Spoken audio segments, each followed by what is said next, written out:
একটা মাস্টার, শুনেন কথাটা, একটা মাস্টার একটা ডিম এনে বলছে এই ডিমটা যে মানে দাঁড় করতে পারবে, ডিমের এক সাইড দুটো সুটা না, যে দাঁড় করতে পারবে তাকে অনেক বেশি আমি মার্ক দিয়ে দেব। অনেকে অনেকবার চেষ্টা করলো, না এর ডিম দাঁড়ায় না কেন, অনেকবার চেষ্টা করলো, না ডিম তো আর দাঁড়ায় না। একজন মেধাবী ছাত্র ছিল, সে কি করলো, ডিমটার নিচটা একটু মোটামুটি এইভাবে চাপা করে এটা দাঁড়িয়ে দিল। বললো স্যার এটা তো দাঁড়িয়েছে। এখন সবাই বলে এটা তো আমরা পারবো, এটা তো আমরা পারবো। এখন তো আর পারলে হবে না, ব্যাপারটা হলো কি দিমাগের ব্যাপার। তাই আমাদেরও দিমাগ ইস্তেমাল করতে হবে যে আমরা কিভাবে শর্ট টাইমে, আমরা শর্ট সময়ের মধ্যে শর্ট দিমাগ কাটিয়ে আমরা জান্নাতে যাব, ঠিক না বলুন? তাই আমি শর্ট কিছু আপনাদেরকে মাসলা বলবো, শর্ট আমলের কথা বলবো, আপনারা আমল করার চেষ্টা করবেন তো সবাই? মাশাআল্লাহ। আচ্ছা, আমি আপনাদের সামনে একটি আয়াতে কারিমা তিলাওয়াত করেছিলাম, ইয়া আইয়ুহাল্লাযীনা আমানুসবিরু ওয়াসাবিরু ওয়ারাবিতু ওয়াত্তাকুল্লাহা লাআল্লাকুম তুফলিহুন। বলেন সুবহানাল্লাহ। আল্লাহ রাব্বুল আলামিন বলেন, দুনিয়ার মানুষ শোনো, ইয়া আইয়ুহাল্লাযীনা আমানুসবিরু, তোমরা সবর করো। এই সবরের তাফসীর করেছেন আরেক আয়াত দিয়ে, ইন্নাল্লাহা মা'আস সাবিরিন। বলেন আল্লাহু আকবার।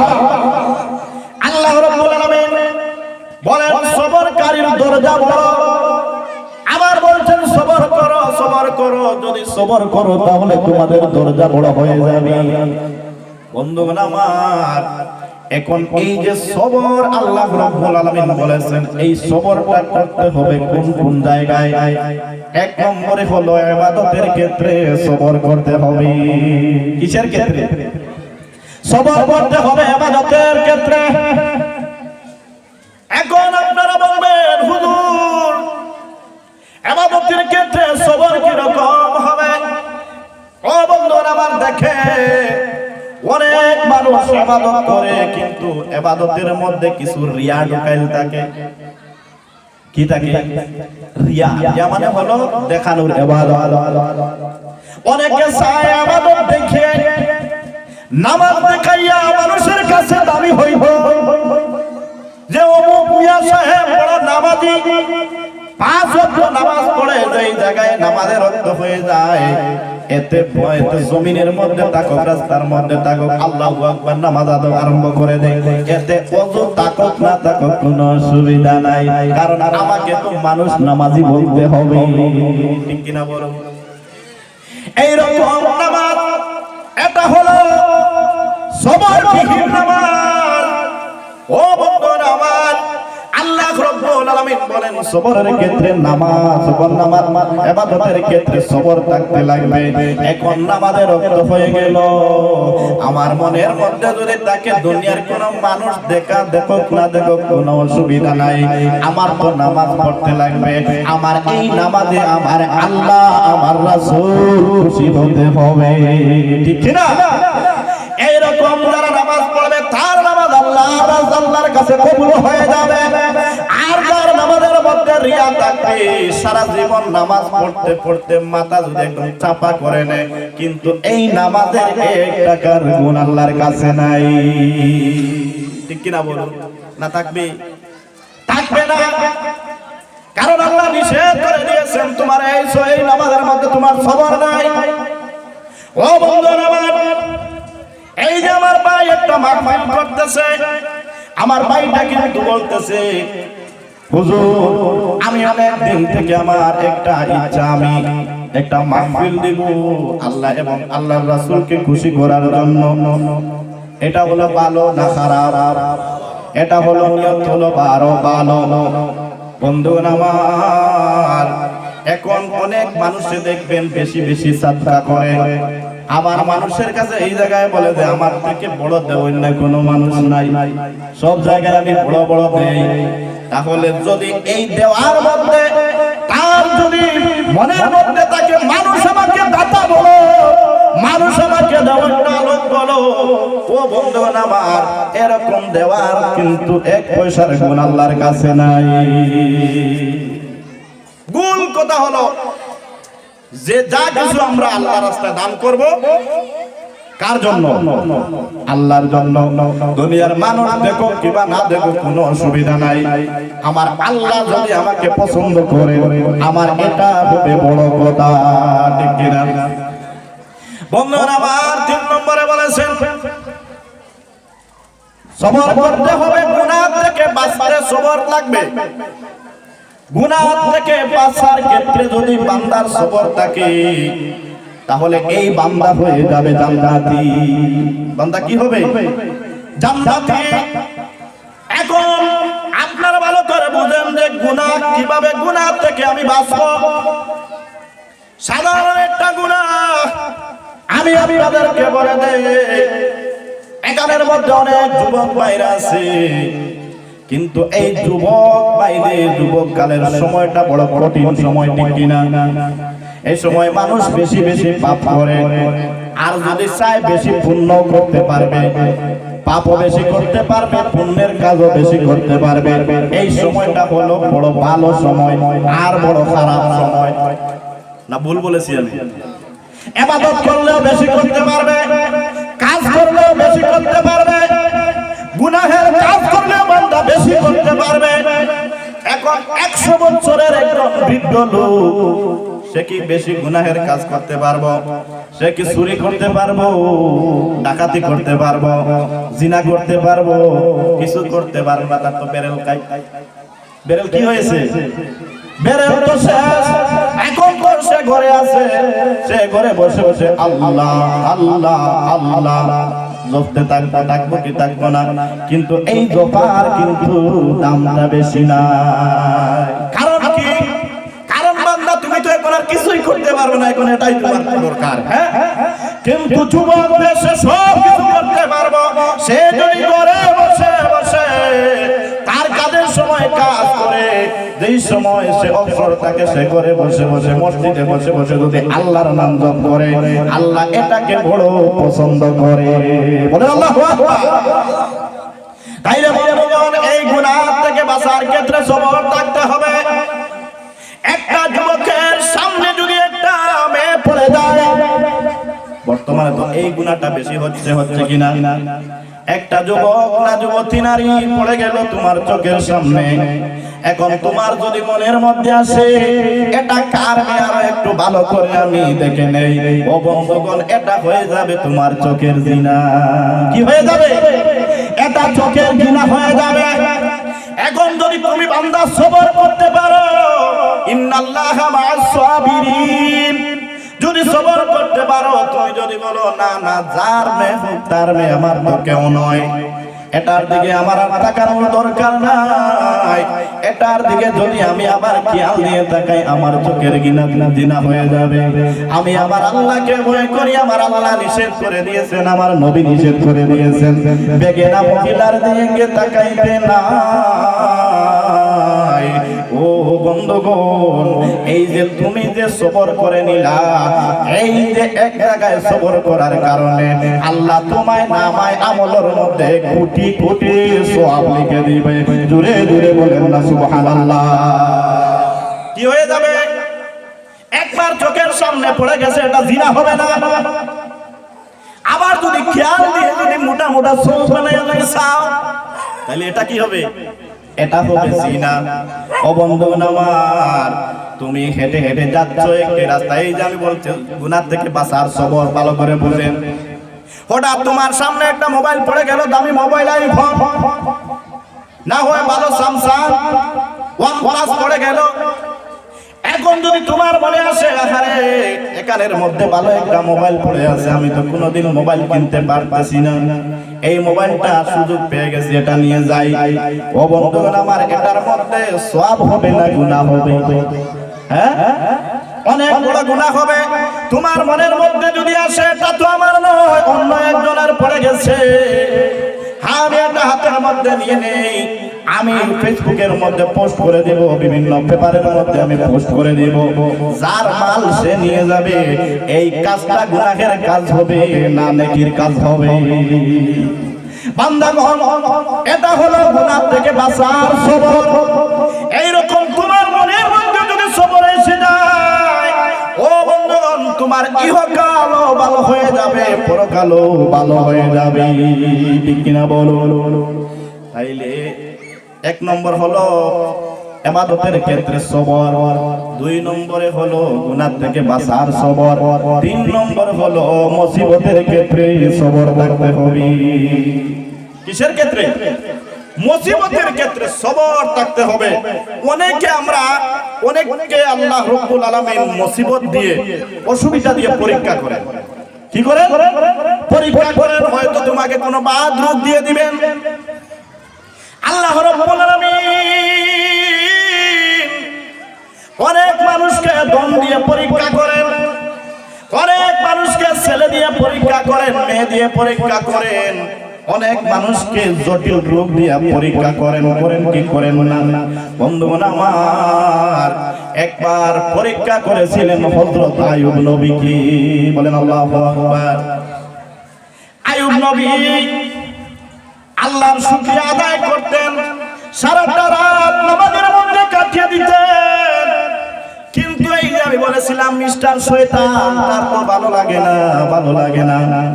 আল্লাহর কাছে একদিন গিয়ে বলল, আল্লাহ, আপনি তো আইয়ুব নবীকে এমন ভাবে পাগল করেছেন ধন সম্পদ দিয়ে, এখন আইয়ুব নবী তো তোমাকে ছাড়া বুঝে না। কি বলেছে?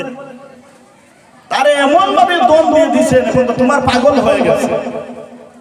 আল্লাহ বলেন, শয়তান রে, আমার আইয়ুবকে আমি ধন দিয়েছি কেন জানোস?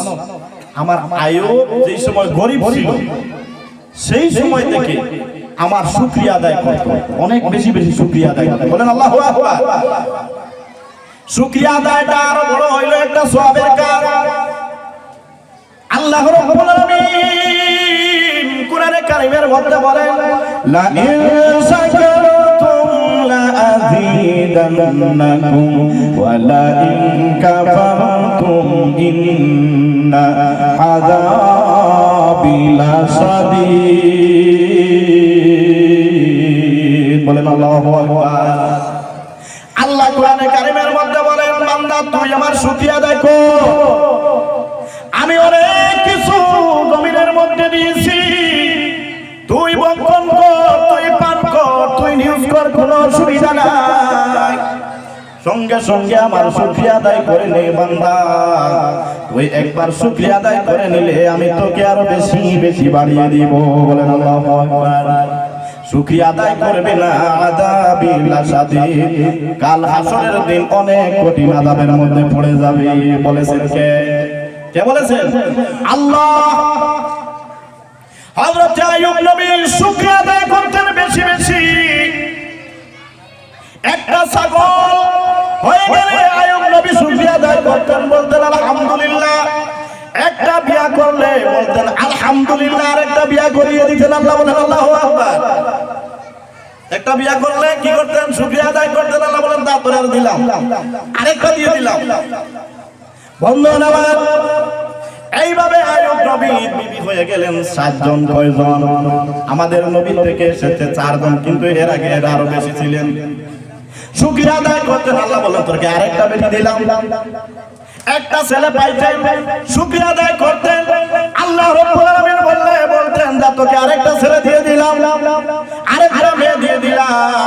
একটা উট হলে একটা উটনি বাচ্চা দিলে শুকরিয়া আদায় করতেন, আল্লাহ বলতেন তোকে আরেকটা উট দিয়ে দিলাম। বলেন না সুবহানাল্লাহ।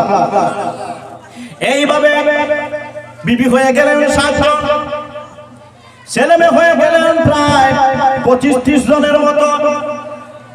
এইদিকে ধনের সন্তানের অভাব নাই, সম্পদের অভাব নাই, ঘোড়া পক্ষীর অভাব নাই, দুম্বার অভাব নাই। আল্লাহ রাব্বুল আলামিন এভাইলেবল করে দিয়েছেন। শয়তান তো জানতে পারে না, সহ্য করতে পারে না। আল্লাহকে বলল, আল্লাহ তোমার আয়ুবকে তো সব ভরপুর করে দিয়েছো, বিবি দিয়েছো 7 জন, ছেলে দিয়েছো 25-30 জন, উট তুম্বা বিভিন্ন ফ্যাক্টরির মালিক বানিয়ে দিয়েছো, এই জন্য তো তোমার জন্য পাগল। আল্লাহ বলেন এই কি বলস, আমার আয়ুবের তো এক সময় কিছুই ছিল না, সে আমার শুকরিয়া আদায় করতো, আমি তাকে ধন বানিয়ে দিয়েছি। বলেন আল্লাহু আকবার। সে বলল আল্লাহ যদি অনুমতি দেও তাহলে তোমার আয়ুব নবীকে আমি একটু পরীক্ষা করে নিব। কি করে নিব? একটু পরীক্ষা করে নিব, দেখবেন তোমার আয়ুব নবী ফেল মারবেন। আল্লাহ বললেন না রে শয়তান না, তুই যেভাবে শয়তান, আমার তো আয়ুব নবী শয়তান না, আমার একজন নবী। যা তুই যেহেতু বলেছো আমি তোকে অনুমতি দিয়ে দিলাম, তুই যা পারস কর, আমি দেখে নিব আমার রাস্তা থেকে আমার আয়ুবকে সরাইতে পারস কিনা। শয়তান বলল ঠিক আছে আল্লাহ, আমি চলে গেলাম। গিয়ে তার সৈন্য বাহিনী নিয়ে একটা গোল মিটিং করলো। ইবলিস এত ছিল সর্দার, তার সৈন্য বাহিনীকে নিয়ে একটা মিটিং করলো। বলল তোমরা কার কি ক্ষমতা আছে বলো। একটা বলল আমার একটা ক্ষমতা, আমি একটা আগুনের কুণ্ডলী হতে পারি, আমি আগুনের কুণ্ডলী হয়ে আমি সব কিছু জ্বালিয়ে পুড়িয়ে বর্ষ করে দিতে পারি। বলে ঠিক আছে বেটা, তোর 1 নম্বর, তোর 1 নম্বর দিয়ে দিলাম। তুই এক কাজ কর, আয়ুব নবীর যত ফ্যাক্টরি আছে, যত কোম্পানি আছে, সব তুই আগুন হয়ে সব জ্বালিয়ে পুড়িয়ে ছাই করে। বলে ঠিক আছে। আরেকজনে বলল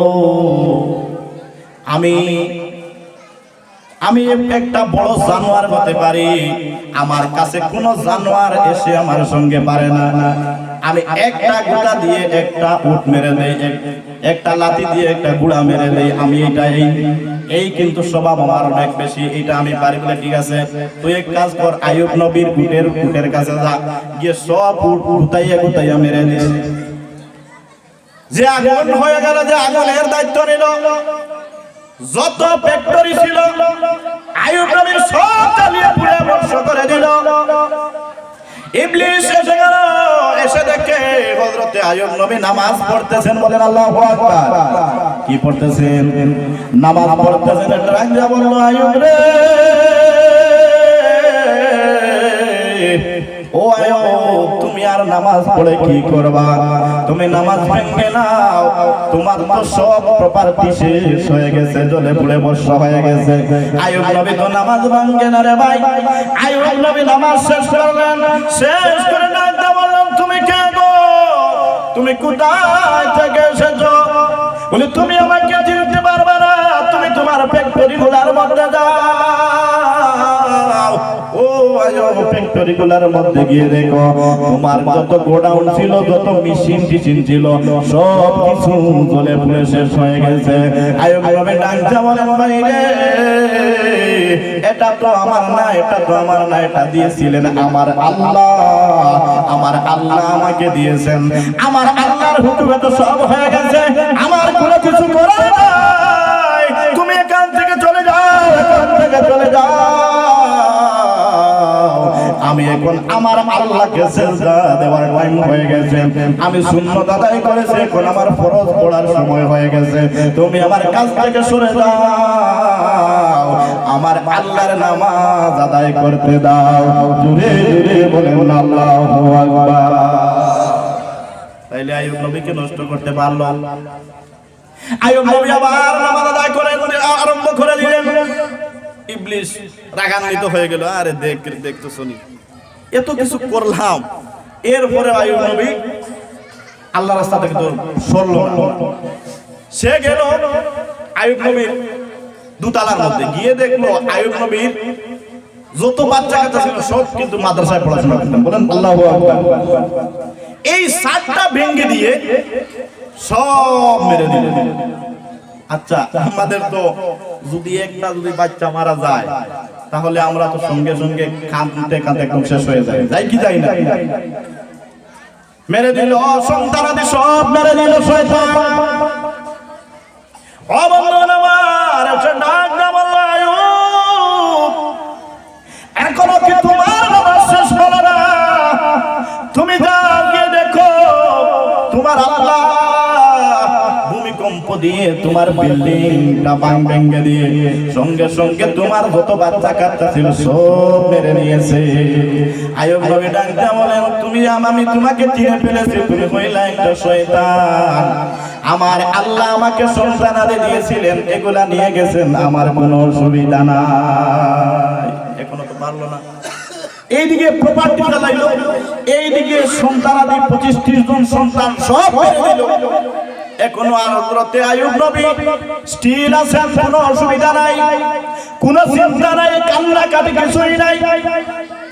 এরপরে তাকে হুকুম দিয়েছিল, তুমি উট দুম্বা টুম্বা সব তুমি মেরে দিবা। এইটা সব মেরে এসে বলতেছে, ও আমাদের সর্দার, আমি আইয়ুবের যত গুড়া ছিল, যত উট ছিল, যত দুম্বা ছিল সব আমি মেরে দিয়েছি। আবার চলে গেল আইয়ুব নবীর কাছে, গিয়ে বলল, আইয়ুব রে, তোমার তো উট দুম্বা যা ছিল সব কিন্তু ধ্বংস হয়ে গেছে। আইয়ুব নবী বললেন, ভাইরে আমার সব শেষ হয়ে যায়, তুই কিন্তু আমাকে ডিস্টার্ব করিস না, আমি আমার আল্লাহর নাম নিতে হবে, আমি নামাজ পড়তে হবে, বলুন সুবহানাল্লাহ।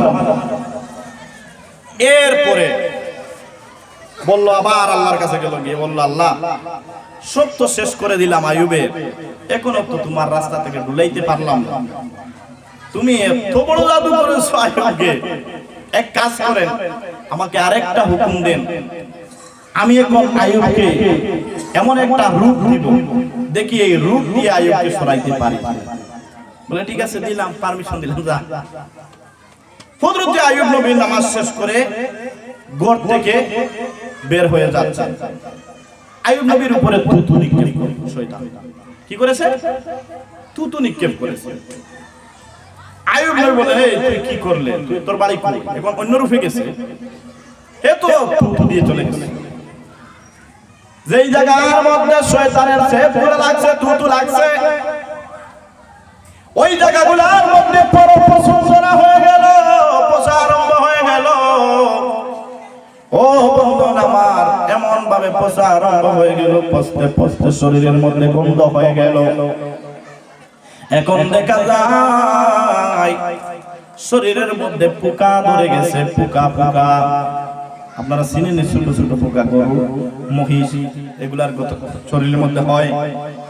এইভাবে হয়ে গেল, এমন গন্ধ। 7 জন বিবি ছিলেন, বিবিরা পাশে যাইতে পারেন না। সর্বপ্রথমে বড় বিবি চলে গেলেন, বললেন, স্বামী গো, আমার আর থাকা সম্ভব নয়, তোমার শরীরের মধ্যে যে গন্ধ, দুর্গন্ধ হয়ে গেছে, আমি আর থাকতে পারলাম না। হযরতে আইয়ুব নবী ডাক দিয়ে বলেন, বিবিরে কোনো অসুবিধা নেই, আল্লাহর হাওলা করে দিলাম, চলে যাও। বন্ধুরা আমার, এরপরে দ্বিতীয় বিবি এইভাবে যাইতে যাইতে 6 জন বিবি চলে গেলেন। শেষ যে বিবি ছিলেন, নাম ছিল রহিমা। ওই রহিমা আমার সাধারণ কোন ঘরের মেয়ে নয়, রহিমা ছিলেন একজন বাদশার মেয়ে, বলুন সুবহানাল্লাহ। দেখেন মেয়েদের কোয়ালিটির মধ্যে কত কোয়ালিটির মেয়েরা থাকে। একজন বাদশার মেয়ে রহিমা ডাক দিয়ে বললেন, স্বামী গো, আপনার 6 জন বিবি চলে গেলেন গো স্বামী। স্বামী গো, কিন্তু আমি আল্লাহর কসম করে বলতেছি, আমার এক ফোঁটা রক্তের কণা যতক্ষণ পর্যন্ত নড়াচড়া করবে গো স্বামী গো, আপনাকে একা ছেড়ে, আপনার বিপদের মধ্যে ছেড়ে আমি কিন্তু যাব না। বন্ধুগণ আমার, হযরতে রহিমা এত কষ্ট করে স্বামীর পাশে থাকলেন রে ভাই।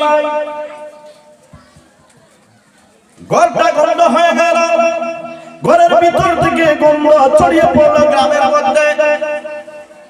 এখন বাড়ির মধ্যে তো কোনো মানুষ আসে না, গ্রামের মধ্যে কোনো মানুষ থাকতে পারে না। রহিমাকে তারা ডাকাইয়া নিল, এ বলল, রহিমা,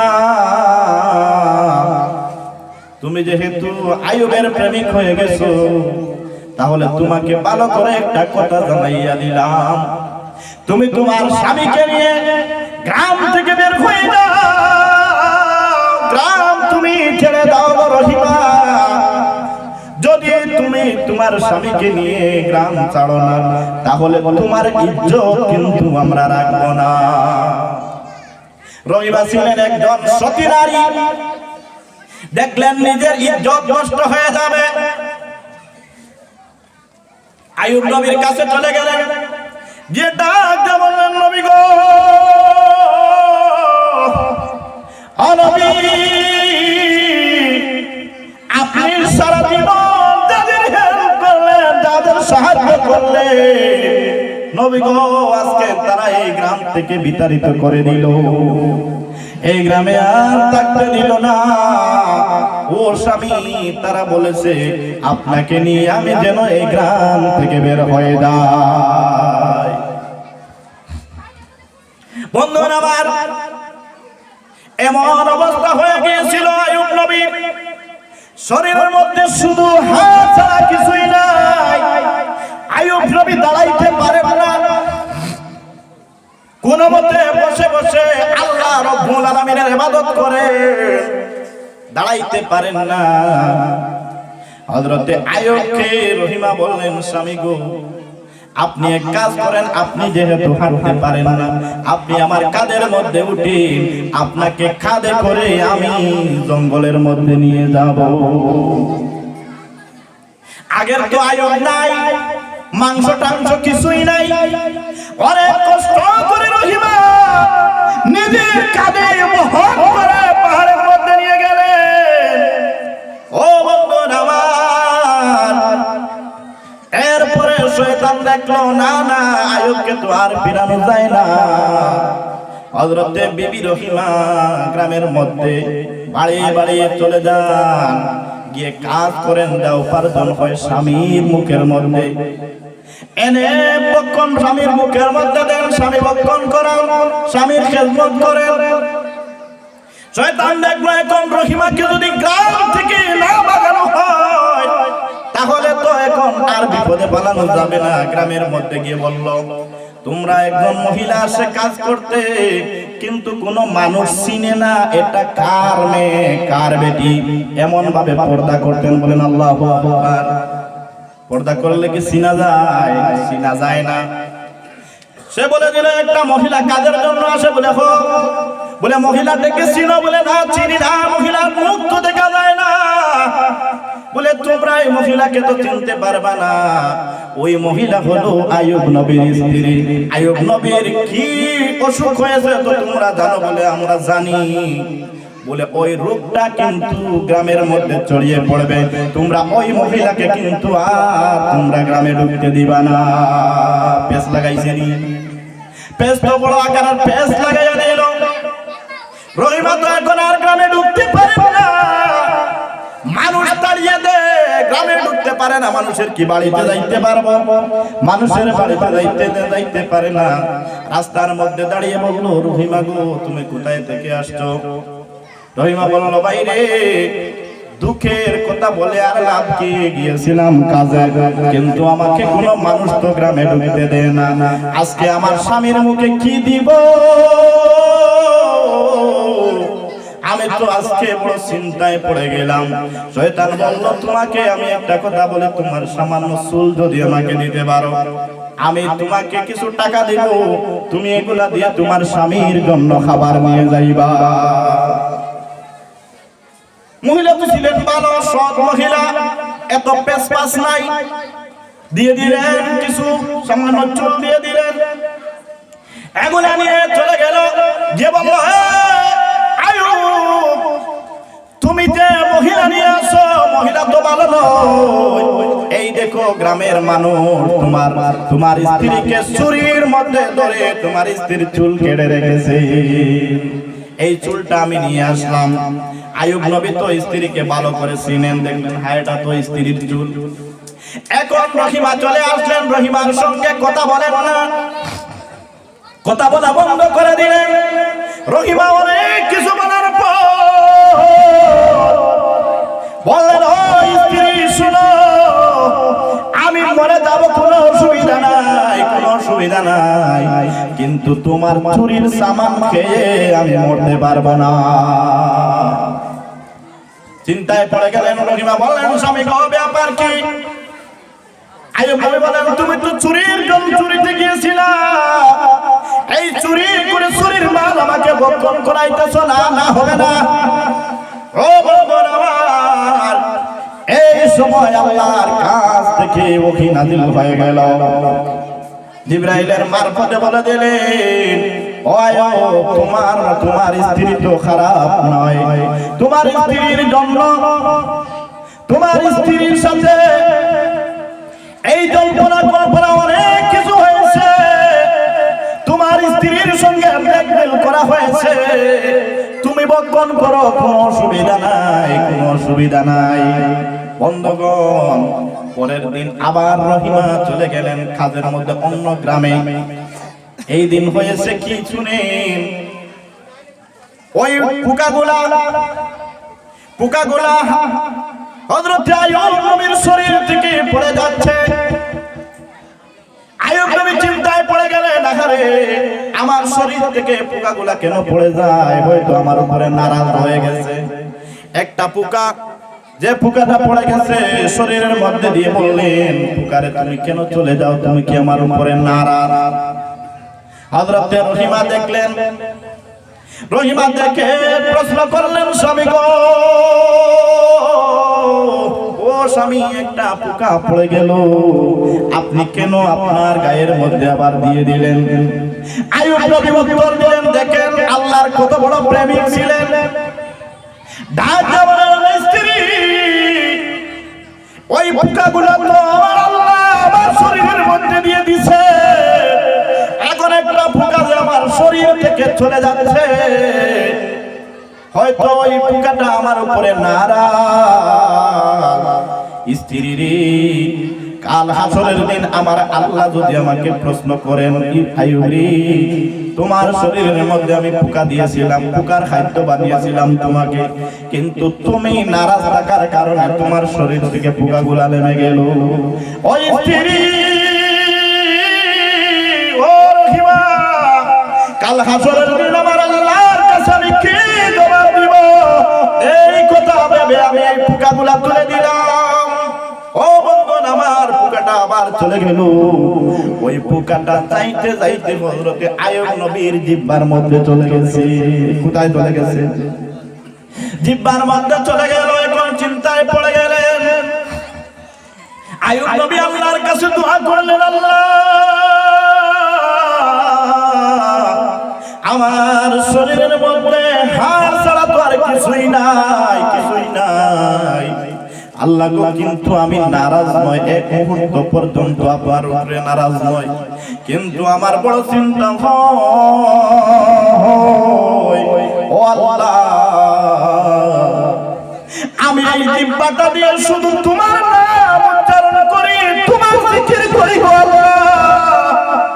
আল্লাহ গো, পোকাগুলাই যদি আমার জিহ্বাটা খেয়ে ফেলে, ও আল্লাহ, আমি কি দিয়ে তোমার নামের জিকির করব?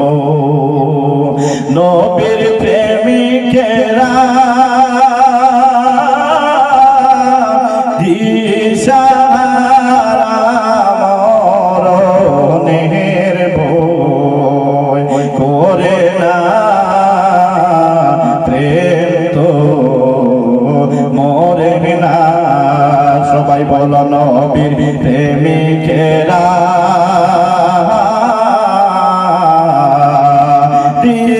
দিশাহারা মরণের ভয় করে না, প্রেম তো মরে না।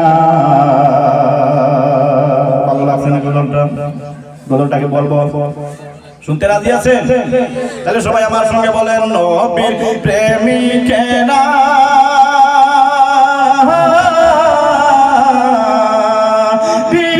দিশাহারা মরণের ভয় করে না, প্রেম তো মরে না।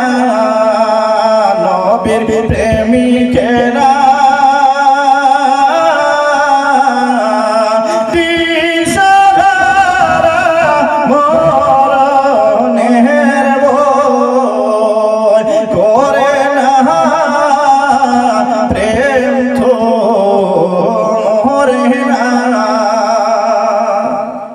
ওরে প্রেম কইরাছেন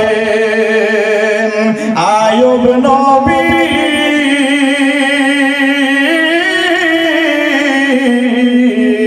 যার প্রেমের হিমা বিবি গো বলো প্রেম কইরাছেন আয়ুব নবী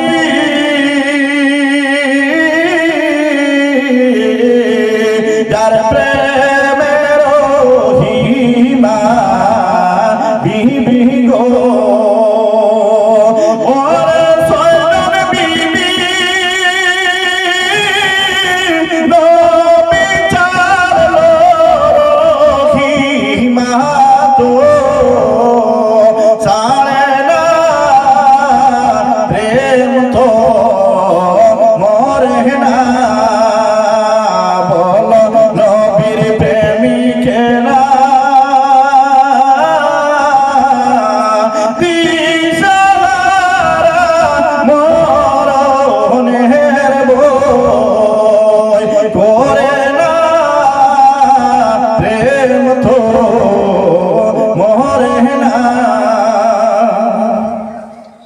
ওরে প্রেম কইরাছেন ইউসুফ নবী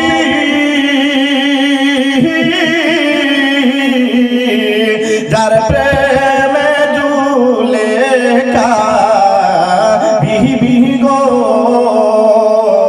প্রেম কইরাছেন ইউসুফ নবী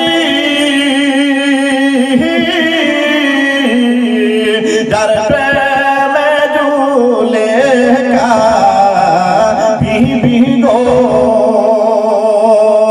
ওরে 18 বছর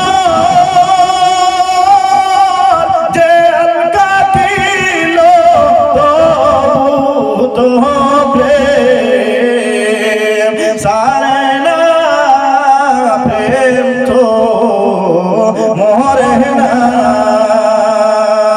নবীর প্রেমিকেরা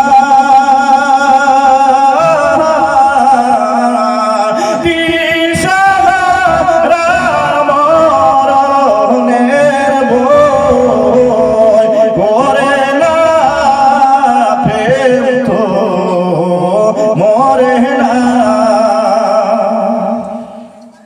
ওরে প্রেম কইরাছেন ইব্রাহিম নবী নমরুদের আগুনে পড়িও প্রেম কইরাছেন ইব্রাহিম নবী নমরুদের আগুনে পড়িও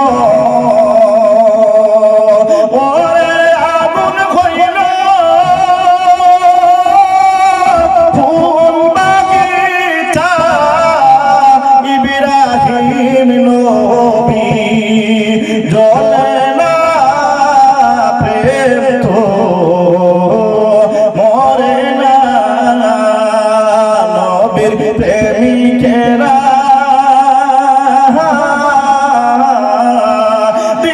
দিশাহারা মরণের ভয় করে না প্রেম তো মরে না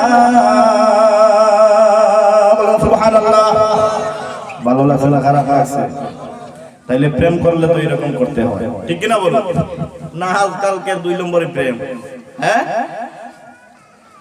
বর্তমানে তো যুবকরা মোটামুটি এটা নিয়ে অনেক বেশ কিন্তু ওরা তো জানে না একটা মাইয়া কয়দিন প্রেম করে যে তাকে নষ্ট করে যায় যায় কি যায় না অনেক ছেলেরা দেখবেন বেশি সুইসাইড করে কি করে না সুইসাইড করে কারণ কি আজকে আমি বুঝলাম আজকে আমি রিজার্ভেশন সিট করি না এমনি এসেছি আমি এখানে বসেছি আর এতটুকু দূরে একটা মাইয়া জানি না হিন্দু না খ্রিস্টান না মুসলিম এগুলা তো চিনা যায় না দেখি চাটিং করতেছে আমি এদিকে কথা বলতেছি আমি দেখি যে মেয়েটা কি করে দেখি হোয়াটসঅ্যাপের মধ্যে মানে এত স্পিড চ্যাটিং এর মধ্যে তিনটার সঙ্গে মানে চ্যাটিং করতেছে। এইটাকে বলে না তোমাকে তো ছাড়া আমি বাঁচবো না, এইটাকে বলে বলে তোমাকে তো আমি রাত দিন 24 ঘন্টা মিস করি, মানে চ্যাটিং করতেছে। আমি ভাবলাম দেখে একটা মাইয়া তিনটার সঙ্গে একসঙ্গে চ্যাটিং করতেছে। আবার এইটা বলে যে তুমি এত দেরি করে বলে না গাড়ির মধ্যে আছি তো, গাড়ির মধ্যে আছি তো একটু মানে ঝামেলা হয়ে যায়। তাহলে যুবক ভাইরা আপনারা হুশ করবেন, আপনারা ভাববেন যে এইটা তো আমার ছাড়া আর কারণ না, কিন্তু এই বেটি তাকে কয়জনের সঙ্গে 3-4 জনের সঙ্গে থাকে কি থাকে না, আজকে আমার চোখে ধরা পড়লো। তাইলে এইরকম প্রেম থেকে সরে যান, জীবনটাকে সুন্দর করেন, প্রেম আরম্ভ করেন আল্লাহ আল্লাহর রাসূলের সঙ্গে, ঠিক কি না বলো? আচ্ছা, নামাজ অনেক যুবক আছে, ভালো ভালো যুবক, তারা কি মেয়ে পায় না বিয়ে করতে? তারা কি পায় না? তারা আরো ভালো পায় কি পায় না? সম্মানিত উপস্থিতি, আজকালকে যে সময়, যেটা সময়টা কিন্তু অনেক খাতরা সময় হয়ে গেছে। এটা কিন্তু আমরা নিজেরাই নষ্ট করে দিচ্ছি। আমার স্ত্রী আমার কথা শুনে না, আমার বোন আমার কথা শুনে না, আমার স্ত্রী আমাকে ভালোবাসে না। কারণ কি জানেন? কারণ আমরা নিজে নষ্ট করে দিয়েছি, ঠিক কিনা বলো? আমি নিজে আমার ম্যাডামকে নিয়ে গেলাম বাজারে, আমি বলে দিলাম ঠিক আছে তোমার জন্য আমি সব খুলে দিলাম, তোমার যা ইচ্ছা বাজারের মধ্যে গিয়ে কেনাকাটা করো, কোনো অসুবিধা নাই। আবার কয়েকদিন পরে দেখা যায় দোকানওয়ালার সাথে চলে গেছে। এরকম আছে কিনা আপনাদের এদিকে? আমাদের এদিকে অনেক ঘটনা হয়েছে, আপনাদের এদিকে হয়নি? এরকম হয়। তাইলে আমি তো আগে আমার ইয়ে করতে হবে, আমি আগে সতর্ক হতে হবে। সম্মানিত উপস্থিতি, বেশি কথা বললাম না এদিকে, আগে আমরা সতর্ক হয়ে যাই। আমরা পুরুষ দ্বারা পুরুষের মতো হয়ে গেলে, পুরুষ দ্বারা কিসের মতো হয়ে গেলে? পুরুষের মতো হয়ে গেলে একদম সব সুদা হয়ে যাব, মেয়েও সুদা হয়ে যাব, ছেলেও সুদা হয়ে যাব, ঘরের বিবিও সুদা হয়ে যাব। যাবো কি যাবো না? ছেলেকে যদি আমি রেস্ট্রিকশনে রাখি ছোট কাল থেকে, যদি আমি আদর বেশি না করে, আদর যেটা মায়া যেটা এটা তো দিলের মধ্যে আছে, আছে কিনা? এটা তো আর কমবে না, এটা কি কমবে? কিন্তু আমার দেখাইতে হবে বাবা তোমাকে আমি অনেক শাসন করব। মেয়েকে বলতে হবে যে তুমি অন্য ধর্মের মেয়েদের মতো ঘুরতে পারবা না, কারণ অন্য ধর্মে তো এত পর্দা সর্দা নাই, আছে তারা তো এত পর্দা সর্দা করে না। কিন্তু এইগুলা দেখে দেখে আমাদের মা বোনরা নষ্ট হয়ে যাচ্ছে। আমার মা বোনরা এখানে আছে, আমাকে বলবো হুজুর আইসি আইয়া দিতেছে, কিন্তু ভাই আমি কি আপনাদের কবরে যাব? আপনাদের কবরে যাব? আমি মহিলাদের কবরে যাব? কেউ কারো কবরে যাব না। যাব যার যারই কবরে, যার যারই নিজে নিজে থাকতে হবে, কেউ তোমার কোনো উপকারে আসবে না। এখন এই যে আমি রহিমার কথা বললাম, কাজের মধ্যে মেয়েটা যাইতো, কিন্তু কার মেয়ে কার স্ত্রী কেউ চিনতো না। হযরতে ফাতিমা রাদিয়াল্লাহু তাআলা আনহার জীবনী দেখো, হযরতে রাবিয়া বসরি জীবনী দেখো। হযরতে রাবিয়া বসরি একজন কাটুরিয়ার মেয়ে ছিলেন, কিন্তু আল্লাহ তাকে ওলি ঘোষণা করেছেন, বলেন সুবহানাল্লাহ। একটা জামা হযরতে বাইজিদ বুস্তামি রাহমাতুল্লাহ তাআলা আলাইহি বলেছেন, আমি একদিন দেখেছিলাম রাবিয়া বসরিকে, ও একটা পোশাক পরিধান করেছেন, এই পোশাকের ভিতরে বেটা মানুষ না মহিলা মানুষ চিনা যায় না। তাইলে তারা আল্লাহর ওলি হইত না আজকে shirt pant tight painting media ওলি হইত? হ্যাঁ, সবার অন্তরে কিন্তু আছে আমরা জান্নাতে যাব। কোথায় যাব? কিন্তু জান্নাতটা তোমার মামার বাড়ি, আমার মামার বাড়ি ভাই হবে না। হযরতে ফাতিমা রাদিয়াল্লাহু তাআলা আনহার বাড়ি একদিন নবী মুহাম্মদুর রাসূলুল্লাহ সাল্লাল্লাহু আলাইহি ওয়াসাল্লাম চলে গেলেন। নবীজি এত খুশি মনে চলে গেলেন। হযরতে ফাতিমা জিজ্ঞাসা করলেন, আব্বা গো আপনাকে আজ তো পুরো সুন্দর লাগছে, আপনি যে এত খুশি, কি হয়েছে? আল্লাহর নবী, দুই জাহানের বাদশা নবী ডাইকা বলেন, মা, ও মা ফাতেমা, আজকে তোমার একটা নতুন খবর আমি শুনেছি। জিবরাইল এসে আমাকে বলে গিয়েছেন, এই জন্য আজকে আমার খুশির সীমা নাই। বলেন সুবহানাল্লাহ। আচ্ছা, এখন আপনার মেয়ে যদি বলে যে আব্বা তোমাকে তো আজকে অনেক ভালো লাগছে, আপনি যদি আপনার মেয়েকে যদি বলেন আজকে একটা খুশির খবর আছে, তাইলে মেয়ে কি তোমাকে আর বিরাম দেব? কোন সময় কথাটা শুনবো পাগল হয়ে যাবে। আর কিছু নারী জাতির একটা খাসলত আছে, কিছু যদি শোনা তাহলে যত সময় এটা মোটামুটি একটা সাইড না লাগাইছে শান্তি নাই। ফাতেমা ডাক দিয়ে বলেন, আব্বা, ও আব্বা গো, কি এমন খুশির খবর গো আব্বা, আমাকে তাড়াতাড়ি বলে। আল্লাহর নবী ডাক দিয়ে বলেন, মারে, আল্লাহ তোমাকে বেহেশতি নারীদের সরদারিনী বলে ঘোষণা দিয়েছে। বলেন আল্লাহু আকবার। ফাতেমা খুশি হয়ে গেলেন। এর কিছু সময় পরে, 5 মিনিট পরে আবার দেখেন আল্লাহর নবীর মুখটা কালো কালো হয়ে গেল। ফাতেমা ডাক দিয়ে বলেন, আব্বা গো, একটু সময় আগে দেখলাম আপনার চেহারাটা এত সুন্দর, আপনি মুস্কি মুস্কি হাসতেছেন। আল্লাহর নবী কোনোদিন কিন্তু দাঁত বের করে হাসতেন না। বলেন সুবহানাল্লাহ।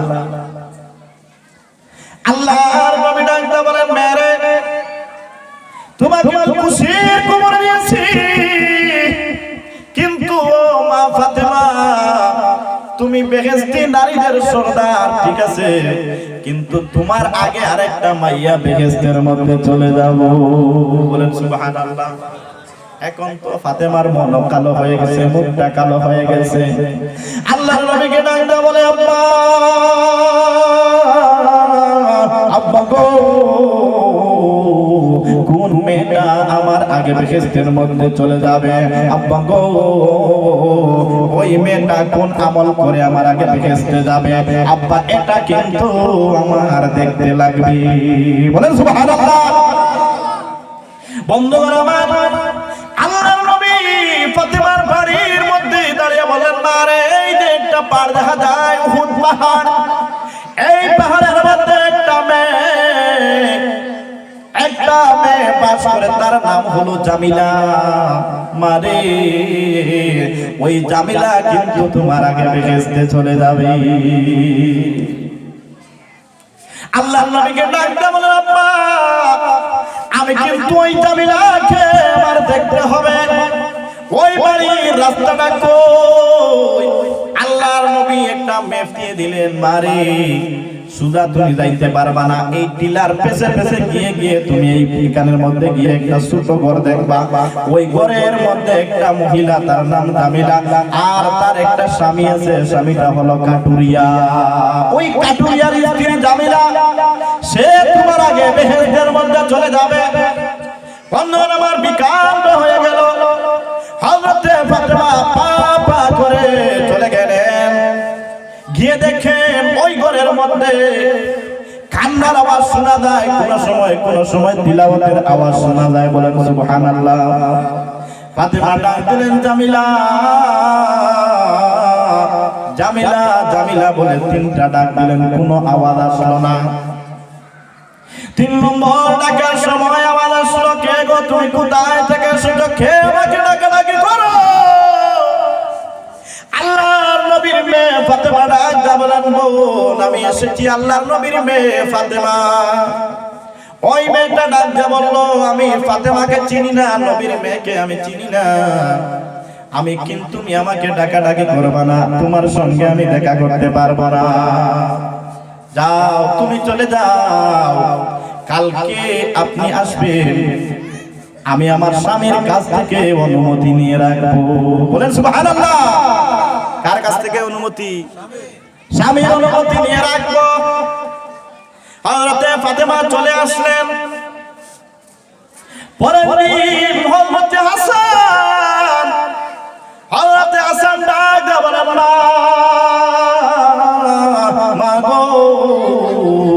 আপনি কালকে কোথায় চলে গিয়েছিলেন?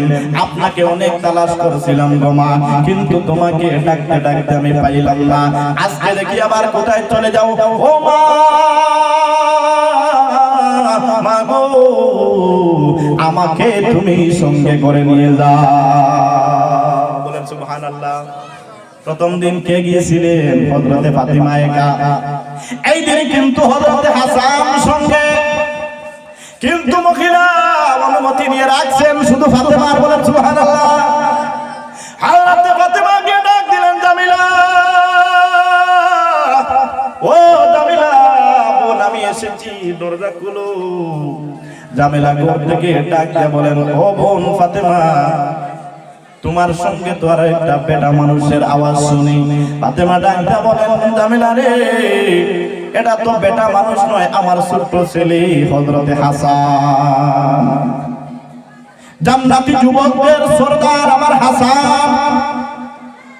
হযরতে জামিলা বলেন, আমি হাসানকে চিনি না, আমি আমার স্বামীর কাছ থেকে শুধু তোমার অনুমতি নিয়ে রাখছি। তোমার হাসান সঙ্গে, তোমার হাসানের অনুমতি নাই। হয়তো তোমার হাসানকে বিদায় করে দাও, না হয় তুমি হাসানকে রেখে কালকে আসবা। আর যদি না হয় তাহলে আমি তোমার হাসানের অনুমতি নিয়ে রাখবো, কালকে তোমার হাসানকে সঙ্গে করে নিয়ে আসবা। হযরতে ফাতেমা আবার চলে আসলেন। পরের দিন হাসান নাই, কোথায়? খেলার মধ্যে চলে গেলেন। হযরতে হুসাইন ডাক দিয়ে বলেন, মা, আজকে 2 দিন থেকে আমি খেলার থেকে আসি, এসে তোমাকে বাড়ির মধ্যে পাই না, তুমি কোথায় চলে গিয়েছিলা? আজকে কিন্তু আর তোমাকে ছাড়া যাবে না, আজকে আমি মা বলে দিলাম তোমার সঙ্গে আমি যাব। আগের দিন কে ছিলেন? হাসান। এই দিনকে হুসাইন। হাসান নাই, চলে গেলেন। হযরতে হুসাইন কিন্তু ওর কিছু সন্তান ছিলেন। বলেন সুবহানাল্লাহ। হযরতে হুসাইন বেশি বেশি কথা বলতেন। হযরতে হুসাইনকে মায়ের সঙ্গে কথা বলতেছেন, দৌড়াদৌড়ি করতেছেন। এই দিন হযরতে জামিলা ডাক দিয়ে বলেন, বোন রে, কালকে তো তোমার সঙ্গে তোমার বড় ছেলে হুসাইন হাসান ছিল, আজকে আবার সঙ্গে কে? আজকে তো হাসান নাই। হযরতে ফাতেমা ডাক দিয়ে বলেন, বোন রে, এটা তো আমার ছোট ছেলে হুসাইন, এটা তো আবার বড় কেউ নয়, এটা তো এখনো নাবালক, কোনো অসুবিধা নাই। মহিলা ডাক দিয়ে বলেন, ও ফাতেমা, হবে না, আমি কিন্তু তোমার হাসানের অনুমতি নিয়ে রাখছি। বন্ধুরা আমার, হযরতে হুসাইন আমার ছিলেন অনেক রাগী। মায়ের হাত ধরে বলেন, মা, আমি বুঝে ফেলেছি তুমি 2 দিন থেকে এখানে ঘোরাফেরা করতেছ। তুমি হইলা আখেরি জামানার নবী, আমার নানার মেয়ে, আর তুমি এই কাটুরিয়ার মেয়ের বাড়ি ঘোরাফেরা করতেছো। না না, এখানে আর এই বেয়াদব মেয়ের এখানে তোমাকে আর থাকতে দিব না, চলো বাড়ি চলো। বন্ধুরা আমার, হযরতে হুসাইন মায়ের হাত ধরে বাড়ির মধ্যে নিয়ে গেলেন। বাড়ির মধ্যে নিয়ে নবীর কাছে চলে গেলেন, যে বললেন, নানা গো, ও নানা, আজকে কিন্তু তোমার সঙ্গে আমার বিচার আছে। তুমি আখেরে জামানার নবী হয়ে তুমি কেন আমার মাকে ওই কাটুরিয়ার বাড়ির মধ্যে ঘুরাইতেছো? আজকে তোমার সঙ্গে আমার বিচার। বলেন সুবহানাল্লাহ। বিচার দায়ের করেছেন কে? হযরতে হুসাইন। এখন এই বিচারটা করবে কে? নানা নাতির বিচার, বিচারটা করবে কে? আল্লাহর নবী চিন্তায় পড়ে গেলেন। হযরতে আলীকে ডাক দিলেন, আলী, হে আলী, তুমি কোথায়? চলে আসো, দেখো তোমার ছোট ছেলে আমার সঙ্গে কি ব্যবহার করতেছে, আমার সঙ্গে তার বিচারটা তুমি করো। হাসানকে বললেন, হুসাইনকে বললেন, হুসাইন রে, তোমার বিচারটা কি? হযরতে ফাতেমা বললেন, এইরকম আমি করতেছি। আবার আমার আব্বা বলেছেন, আমার আগে একটা নারী বেহেশতের মধ্যে যাবে, আমার তো বুঝে আসে না। এই বিচারটা সুজা বিচার না জটিল বিচার, অনেক বেশ আলা বিচার। এইদিকে ফাতেমার বিচার, এইদিকে হাসান হুসাইন, হযরতে হাসানের হুসাইনের আর ফাতেমার বিচার নানার কাছে। হযরতে আলী বললেন, যদি আমি বিচার করতে হয় হয় তাইলে কিছু সময় দেওয়া লাগবে। কি দেওয়া লাগবে? সময় দেওয়া লাগবে। সময় কি দিতে পারবারে হুসাইন? হুসাইন বলেন আব্বা আমি সময় দিতে পারবো কিন্তু কোনো অসুবিধা নাই। বন্ধুরা আমার এই কথাটার মধ্যে একটু পেশ আছে, ভালো করে বুঝে নিবেন। আলী ডাকতে বলেন ফাতেমা শোনো, একদিন তুমি যে বলেছো তোমার আগে ওই মহিলা জান্নাতে যাবে, কেন বিচারটা আমি করে দিতাম। বলে বিচার আমার লাগবে, তাইলে শোনো আমি একদিন বাড়ির মধ্যে এসেছিলাম, কিছু 3 পুটলা খাবার নিয়ে এসেছিলাম, কিন্তু তুমি ফাতেমা তো তোমার ঘরের মধ্যে আমাকে জায়গা দিলা না, ঘর থেকে আমাকে বের করে দিলা। মনে আছে? বলে হ্যাঁ মনে আছে। বন্ধুরা আমার হযরত আলী বলেন তাইলে শোনো, এই যে মহিলা, এই মহিলা হলো একটা স্বামী ভক্ত মহিলা, কিন্তু তুমি ফাতেমা তো স্বামী ভক্ত নয়। তুমি যদি স্বামী ভক্ত হইতা তাইলে তো আমার ঘর থেকে বের করে দিতা না। হযরতে ফাতেমা বললেন আরে কোন দিন ঘটনা ঘটেছিল, আজকে আমার স্বামী বলতেছে বিচার করতেছে, হয়তো আমি আজকে পয়সা যাব। কথাটা বুঝেছেন?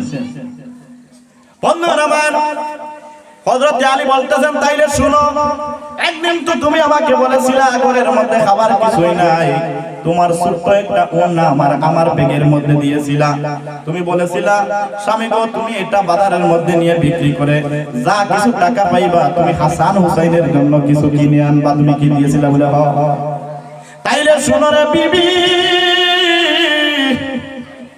আমার বড় চিন্তা চলে আসলো, স্ত্রীর সামান বিক্রি করে যদি আমি খাই তাইলে আমার মতো দুর্বল স্বামী তো দুনিয়ায় নাই।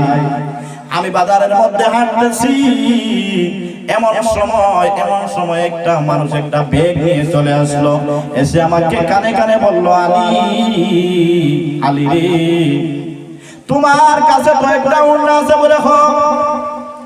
বলে তুমি একটা কাজ করো,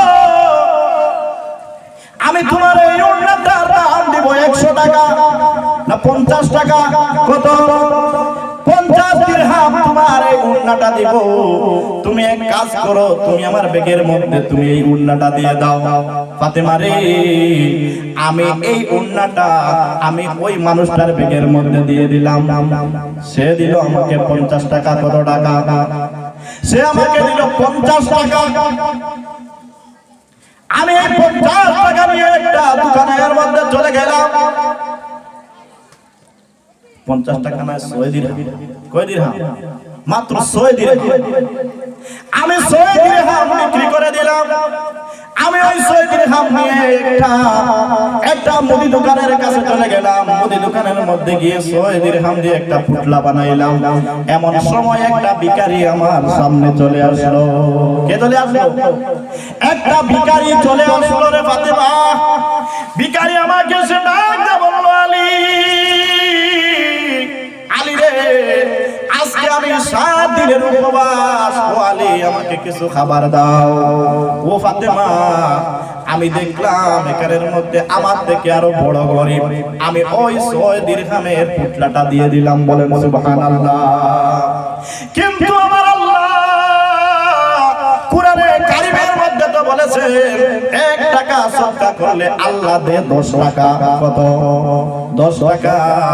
কিন্তু আমি তো 6 টাকা দিয়ে দিলাম, এখন তো আমাকে আমার আল্লাহ 60 টাকা দিতে হবে।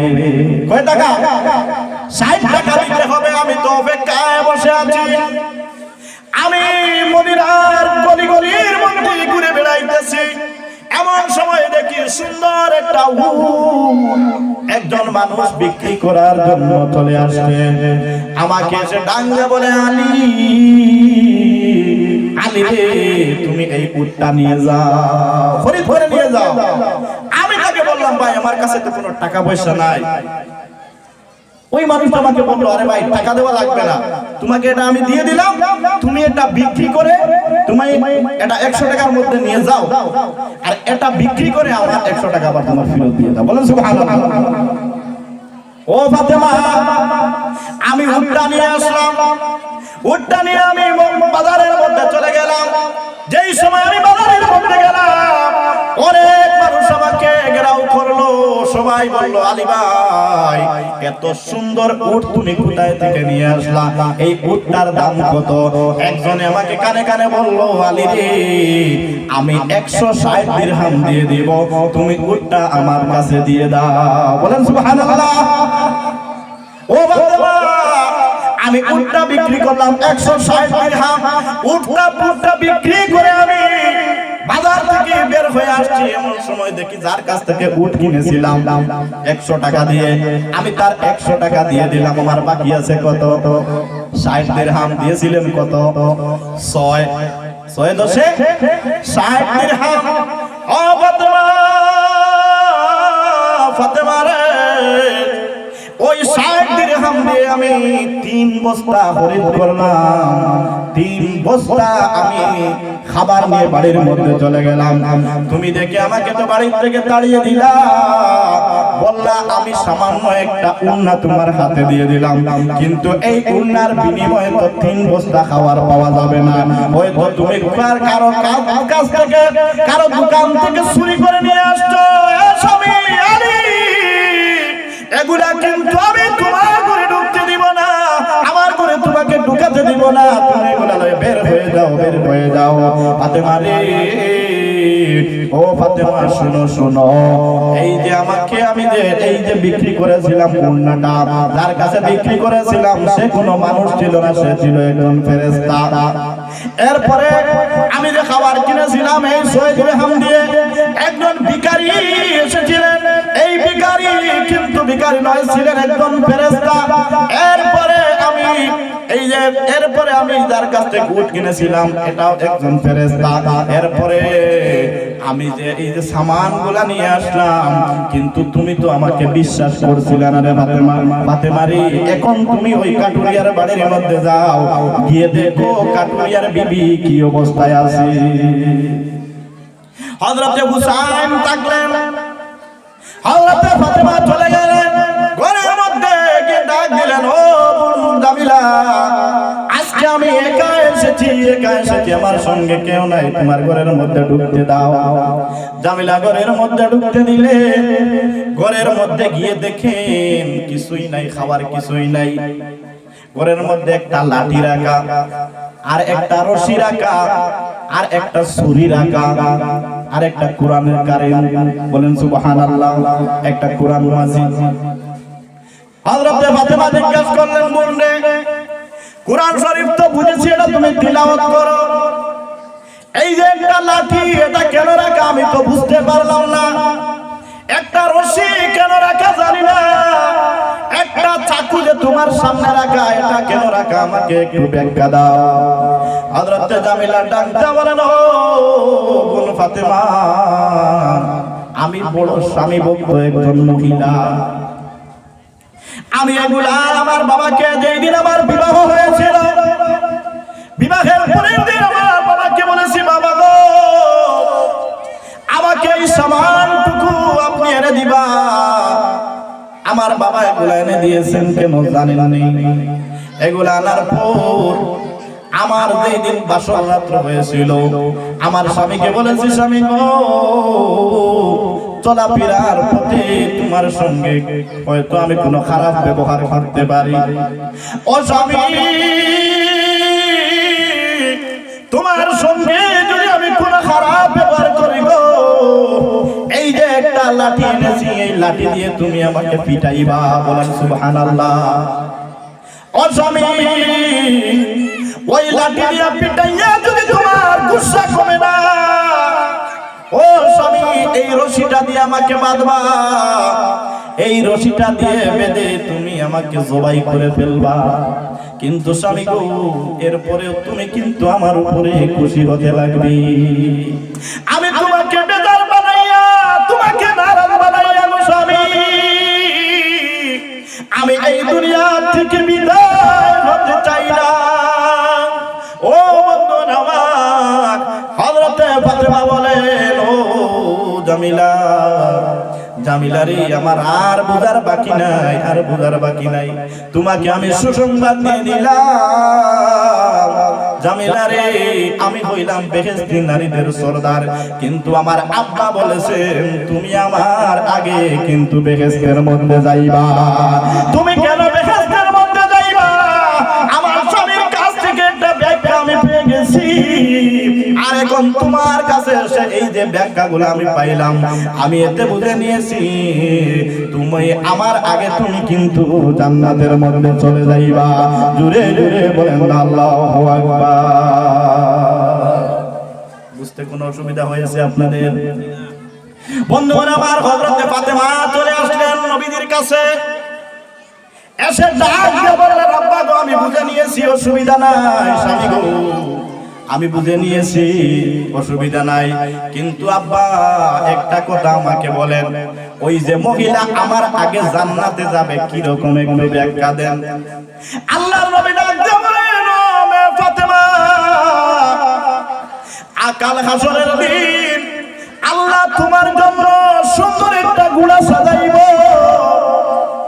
এই ঘোড়ার লাগামে ধরে থাকবে এই জামিলা। বলেন আল্লাহু আকবার। আচ্ছা, ঘোড়ার লাগামে ধরলে টানলে ঘোড়া আগে থাকে না মানুষ আগে থাকে? ও ফাতেমা, কিন্তু তুমি সেই উটের পিঠের মধ্যে বসে থাকবা, আর তোমার উটটা টেনে টেনে ওই মহিলা জান্নাতে আগে প্রবেশ করবে। জুড়ে জুড়ে বলেন আল্লাহু আকবার। ও মদিনা তোমায় ভুলতে পারে না, বলো ও মদিনা তোমায় ভুলতে পারে না।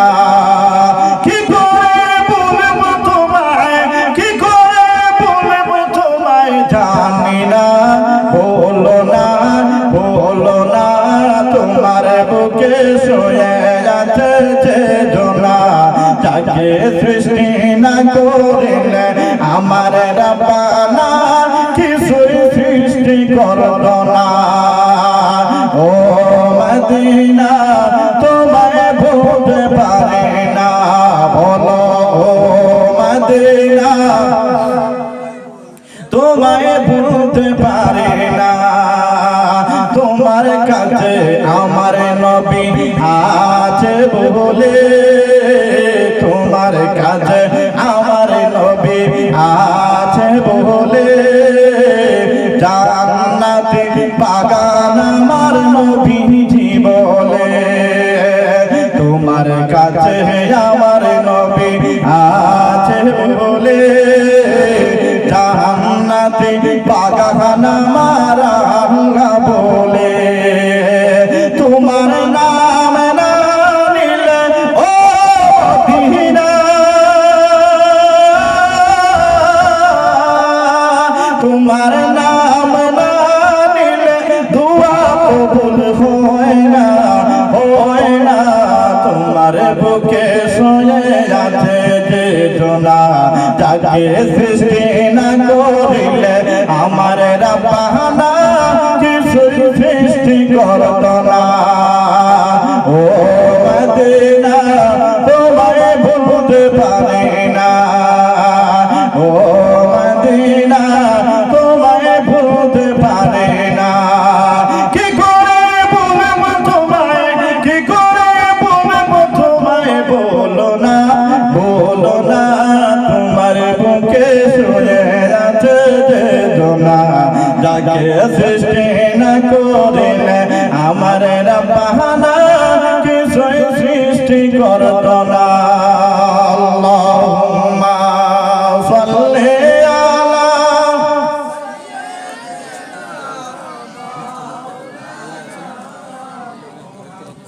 ওয়া আলা আলি সাইয়্যিদিনা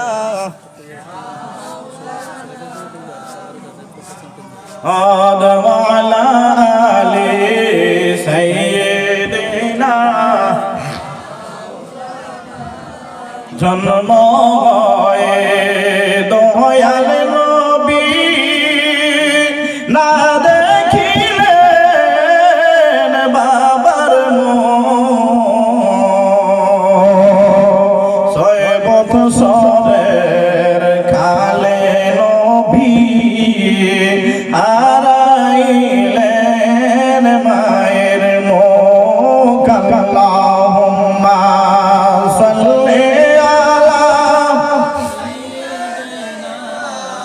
মাওলানা মুহাম্মদ ওয়ালা আলি সাইয়্যিদিনা। সম্মানিত উপস্থিতি, আমাকে বলা হয়েছিল মা বাবা এবং এই যে বিষয়ের উপরে ওয়াজ করলাম, এই বিষয়ের মধ্যে কিছু কথা বলা। আমার আর এক স্বভাব, যে কোনো বিষয় ধরলে বিষয়টা যদি একদম মোটামুটি না শেষ করি তাহলে আমার ভালো লাগে না। তাহলে সর্বপ্রথম কথা হলো, আমার অনেক মা বোনরা এখানে আছে, আমরা যদি জান্নাতের আশা করি তাহলে সর্বপ্রথম হলো আমাদের ঈমান ঠিক করতে হবে। কি ঠিক করতে হবে? ঈমান ঠিক করতে হবে। এরপরে আমরা আমাদের রুজি রোজগার যেটা করি এটা হালাল তরিকায় করতে হবে। ঠিক কি না বলবো? হ্যাঁ, আমার ছেলেকে যদি আমি হালাল খাওয়াই, আমার ছেলে আমার সঙ্গে হালালি করবে। যদি হারাম খাওয়াই, আমার সঙ্গে হারামি করবে। করবে কি করবে? কারণ ব্লাড হলো এমন এক জিনিস, এইটা সার্কুলেট করে মানে খানির মধ্যে দিয়ে। আপনি যদি মাংস টাংস খান, আপনার ব্লাডটা হবে মোটামুটি একটু দ্রুত হবে। আর যদি সবসময় যদি মরা খাবার খান, তাহলে ব্লাডটা কি হবে? ব্লাডটা মরা হয়ে যাবে। এখন যদি হালাল যদি খান, তাহলে ব্লাডটা হবে হালাল। হারাম খাইলে ব্লাডটা হবে হারাম। আপনার ছেলে, আপনি হারাম তরিকায় অনেক টাকা রুজি করবেন, আপনার ছেলেকে খাওয়াইবেন, কিন্তু এই ছেলে হয়তো একদিন তোমাকে খুন করতে পারে। না ভুল বললাম হুজুর? হ্যাঁ, আমি ভুল বলেছি? অনেক জায়গায় দেখা যায় বাবা ছেলে বাবাকে মেরে ফেলছে, মাকে মেরে ফেলছে, আবার পরে দেখা যায় যে বাবার রোজগারের মধ্যে অনেক ভেজাল আছে। তাইলে বন্ধুগণ, ছেলের হাতে মৃত্যুবরণ করলে এটা ভালো মৃত্যু হবে না খারাপ মৃত্যু হবে? হ্যাঁ, মানুষে অনেক দাম দিবে যে বলে অমুক বেটা মরছে তার ছেলের হাতে। দুই ভাই একবার বলবো যে ছেলে যদি মানুষ বানাইতো, ছেলের যদি হালাল খাওয়াইতো, তাইলে তো এরকম করতো না ছেলে। ঠিক কিনা বলো? এইদিকে তোমার সময় গেল, এইদিকে তোমার ছেলের হাতে খুন হইলা। এরপরে আমার মা বোনদেরকে উদ্দেশ্য করে বলি, মা বোনরা, আমরা দেখেন এই দুনিয়াটা একদম কম সময়ের মধ্যে, কোন দিন খেয়ে মারা যাবে কোনো ওয়ারেন্টি গ্যারান্টি আছে? সিকিউরিটি আছে? কিন্তু অনেক জায়গায় দেখা যায় মহিলারা স্বামীকে এত বাজে ব্যবহার করে, কি জানি আপনাদের এদিকে আমি জানি না, কিন্তু স্বামী যদি বেজার হয়, একটা মহিলা মারা যাওয়ার পরে যদি স্বামী দুনিয়ায় থাকে আর স্বামী যদি খুশি হয়, তাইলে এই মেয়েটা চিরস্থায়ী জাহান্নামে। চিরস্থায়ী কি? জাহান্নামে।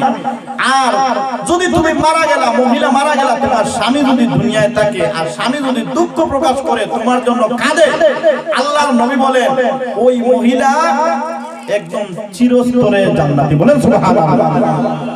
তাইলে আমি যে এতটুকু ওয়াজ করলাম, আমি ফাতেমার ওয়াজ করলাম, জামিলার ওয়াজ করলাম, সবার কারণ হচ্ছে আমরা নিজে ঠিক হয়ে যাওয়া। দন কম থাকুক স্বামীর, বেশি থাকুক কোনো অসুবিধা নাই। দন কম হলে কি ব্যাধ হয়ে যাব? হ্যাঁ, এই বেটি কাটুরিয়ার মেয়ে, কিন্তু জান্নাতে যাব ফাতেমার আগে। বলেন সুবহানাল্লাহ। আমাদের সবার এরকম মনোভাব থাকতে হবে যে আমি মুসলমানের ঘরে জন্ম নিয়েছি,